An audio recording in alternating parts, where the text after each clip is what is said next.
We will be exploring some of the possibilities of physically being able to throw a cricket ball over the roof of a house, running through the house, and catching the ball as it falls on the other side. We will start by illustrating the basic model. H0 is the height above the height of projection. L0 shows the distance of the path the person has to travel. The ball is projected from point A, with V0 being its speed and theta as the angle of projection to the horizontal. This model is derived from the assumption that when the person is running through the house, they are travelling in a straight line and at a constant speed.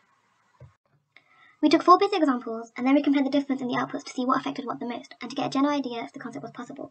We also assumed that the average person is travelling at a constant speed of 10 meters per second. This slide shows us using the basic super equations. The high angle high speed combination gives us 55.78 meters to run within 8.031 seconds. The high low calculation gives us 13.945 meters to run within 4.015 seconds. The low high combination gives us 160.62 meters to run within 6.247 seconds. The low angle and low speed combination gives us 40.155 meters to run within 3.123 seconds. As we saw from our 4 examples, a larger angle and a larger speed is better. This makes it possible to be carried out. The 3 variables are the angle, the velocity, and the displacement. A realistic speed for the cricket ball would be the 40 meters per second, as this is highly achievable. When the cricket ball is at its highest point, then t is at half of full trajectory. Therefore, t equals 4.015526 seconds. Putting this into the formula gives us h0 as 79.09 meters, which is definitely enough to pass over the house.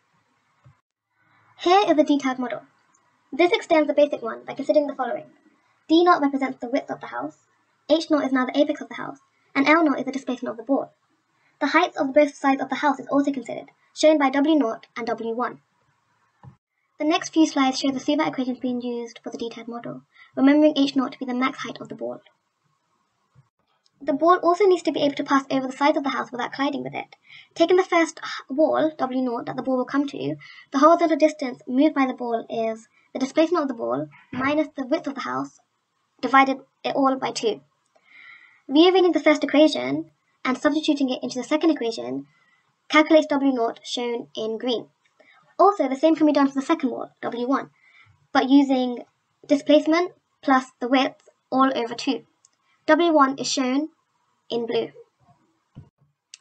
If velocity and the angle are fixed, then L0 can't be fixed, so this gives us new equations. With the detailed model, we have a problem. What if the path of the person running through the house was of a longer distance? Suppose that the person has to cover L0 plus x in the same time that the cricket ball covers L0.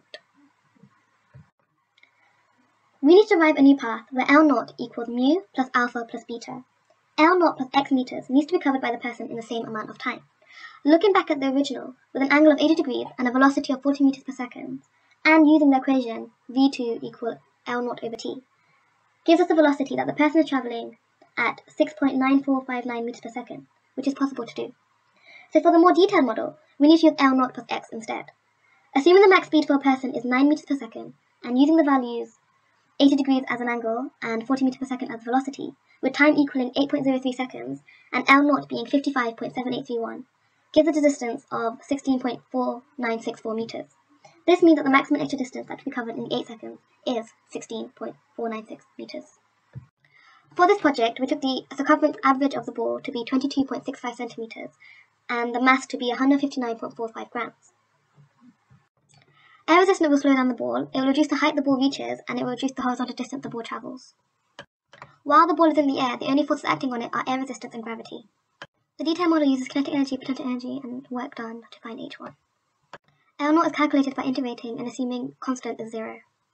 The drag coefficient K is about 0.47 for a sphere. We then use our 4 basic examples to calculate values, but our house would be wider than what these different cases show, so the ball would not clear the house under these conditions. For the next combination of high speed and low angle, we obtain 76.638 meters for H1 and 3.032 meters for L0. This seems to look realistic. To conclude, our basic model shows a high speed of 40 meters per second and a low angle of 80 degrees allows for a ball to clear a house.